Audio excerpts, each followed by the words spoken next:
Hi hello नमस्कार जोहार जय माँ समले वेलकम बैक टू मोर आउ गोटे मिनी ब्लॉग आउ आपण मैंने सब केन्दा अच्छन आई होप भल दिवे मुझे भी भल अच्छे। तो एबे इटा संध्या हो गलान तो राति लगी मते खाना बनावा के पड़बा। आउ इे देख मुझे खाना बनाऊे एक्चुअली ना आमर गैस सरी जाइए तुम मैंने तो जानी फिलहाल गैस रो केन्दा प्रोब्लेम होची। आमर गैस सरी जाइए तो आम बुक कले भी आमको नहीं मिली पारबा। तो हेती लगी मुझे इंडक्शन रे रांधुछे।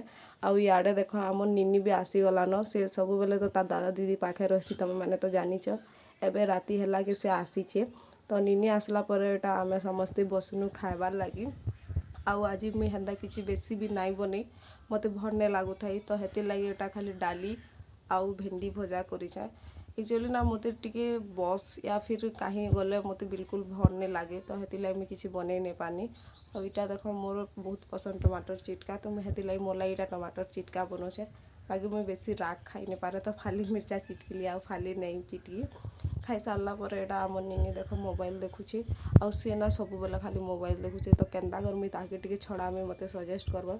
तो चलो मोर एंदा वीडियो मैंने देखवा लगी तुमको मानकू मोर आईडी के टिके फॉलो करवाके पड़वा। तो भल लगले मोर वीडियो के लाइक करदेव केन्दा काଣା लगला सब कमेंट रे जनाब। Bye bye.